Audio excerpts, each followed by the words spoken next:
My name is Kamil Cornett, and this is Lab 3 for Physics 2211. This lab contains two parts. In Part 1, our goal is to find the mass of a unique black hole based on a planet's orbit around it. In Part 2, our goal is to find the slowest velocity of a spaceship needed to take off from the planet and not collide with the black hole. After concluding both parts, we find that the mass of the black hole is 8.35134 e to the 33, and the velocity needed to leave the planet and not collide with the black hole is negative 3.799 e to the 7 in the x direction, 1.270 e to the 6 in the y direction, and 0 in the z direction. A key concept for this lab is Newton's second law, which states that an object's net force is equal to its change in momentum over its change in time. This equation is related to the velocity update and position update formula, both of which are necessary for creating the findings previously mentioned. The following key concepts also relate to an object's net force. The net force is equal to the net force from the parallel and perpendicular directions. The parallel force affects the speed of an object, while the perpendicular force affects the direction of an object. The universal law of gravitation is how we found the net force for many different circumstances in this experiment, as the objects are in space and are only affected by the masses we know of.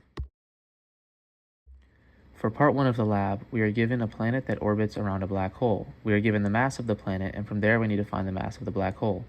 For our purpose, the star is the system and the surroundings are the black hole in outer space. Our initial conditions are the gravitational constant, a start time of 0 until 1 day, and a mass of the star. In the code for Part 1, I found the initial and final momentum, the value of initial and final time, and found the change in momentum and change in time. From there, I was able to find the net force on the planet.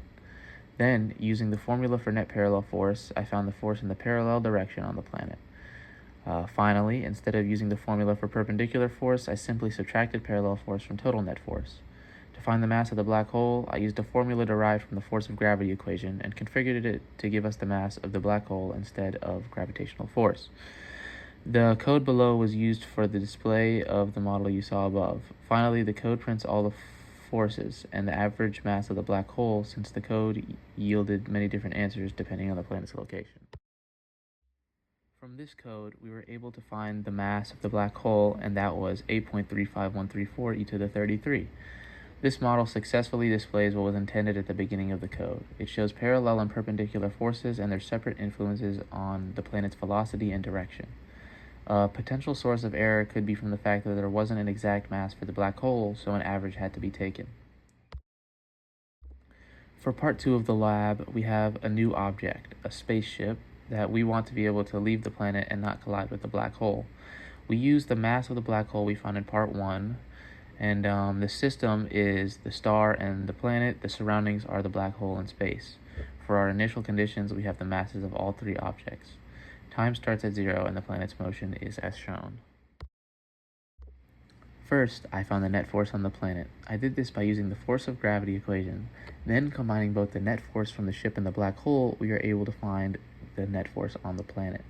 This process was repeated, this time finding the net force that the planet and black hole exerted on the ship. Once we have both forces, we are able to map out the position and velocity of the ship and planet, allowing us to model our graph.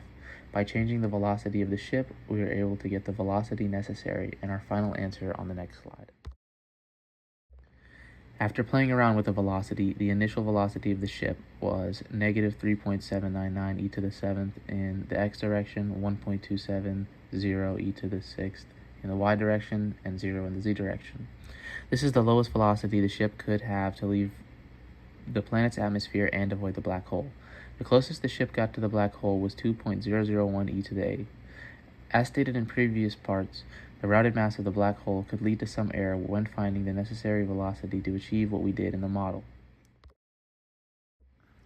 What does it mean? Well, first we have to find how parallel and perpendicular net forces differentiate between parallel and perpendicular changes in momentum.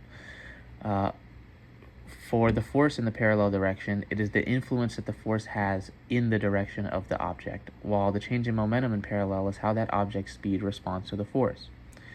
Force in the perpendicular direction is the influence that the force has to change the object direction, whereas the change in momentum in the perpendicular direction is how the object's direction responds to the force. What if, instead of just avoiding the black hole, we wanted our spaceship to have an orbit around the black hole? Well, in order to orbit around the black hole, a lower magnitude in the x direction for velocity is needed, and a higher magnitude in the y direction is needed. This is so the ship does not leave the gravitational pull of the black hole and planet, thus creating an orbit. The orbit I created is rather large, but an orbit nonetheless.